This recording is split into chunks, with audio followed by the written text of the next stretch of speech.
I'm Librande, the lead designer of SimCity, and we're here today at the EA Showcase, and we're showing off the latest version of SimCity.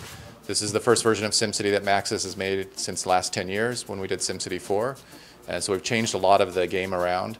The main features of this game is that every citizen, every sim in the city is a real being. They have jobs, they have happiness, they have things that they're trying to accomplish in their lives, and so you build houses for them, and if they don't find jobs, they'll leave your city. If they don't have places to shop, they'll leave your city, so you got to take care of them. They'll grow and prosper if they're happy, and they'll invite their friends in, so eventually you can build up these big metropolises with skyscrapers, New York City style. Could you tell us a little bit about someone, give us a little insight into someone who's just coming into this this franchise or revisiting this franchise for since the last SimCity? Yeah, so there's really three types of SimCity players that we have around the office, and it depends on your personality how you approach the game. So on one extreme, there's a player who just wants to make the most money. They want to get the highest population. They want to build the biggest city and just prove to everybody that their city's better than anybody else's city. So that player tends to be a little more competitive, a little more aggressive in their play style. Then there's, on the opposite extreme, there's just the artistic player who just wants to make beautiful cities. And they don't care if they're the biggest, they don't care if they have the most money. All they really want is just something that looks aesthetically pleasing. Nice, lots of parks, curvy roads. They leave as many trees as possible to have some open spaces by the beaches, things like that. Then there's kind of the middle ground, which is more my style, which is trying to a little more aesthetic. You try to make a nice workable city, but you don't really care that it's the top of the leaderboard, but you want it to look nice and you want it to feel like how a real city in the real world might really behave. Do you guys ever think that actually this simulation can be used to solve real world problems? Yeah, so we're a game first and foremost. We're not really trying to be a realistic city simulator that would get down to all the details of what real cities have to deal with. But at the same time, we try to show all the systems and the relationships between them. And I think when you play the game, you learn a lot about your city, even though you're not micromanaging all the tiny little details.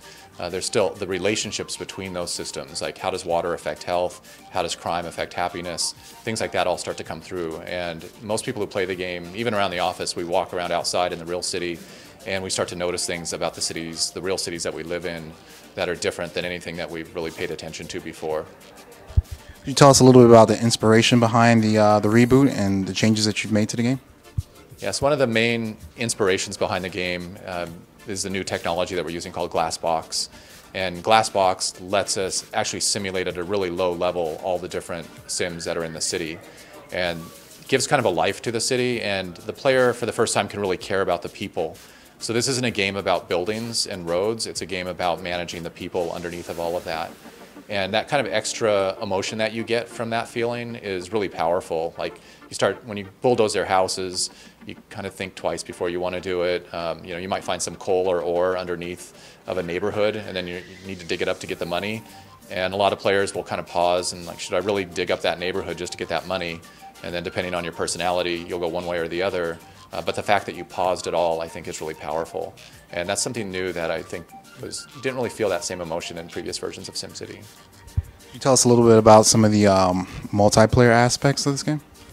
Yes, this is the first multiplayer SimCity, and there's a lot that you can do in the region context. So when you move into a region, it can hold anywhere from 2 to 16 cities.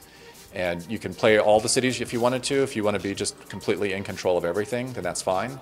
If you'd rather invite your friends in, then you can do invite only, and just only the people you want to play with can join in.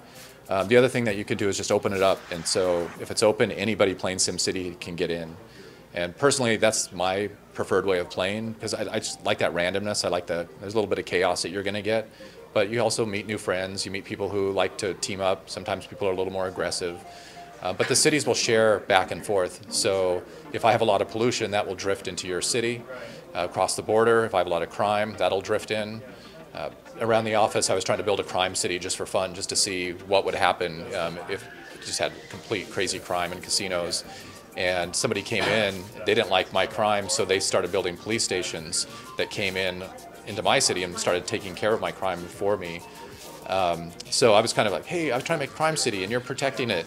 And in a way, he was griefing me by putting police into my city, which I thought was kind of a strange way. It should have been the other way around, that I'd be trying to grief him.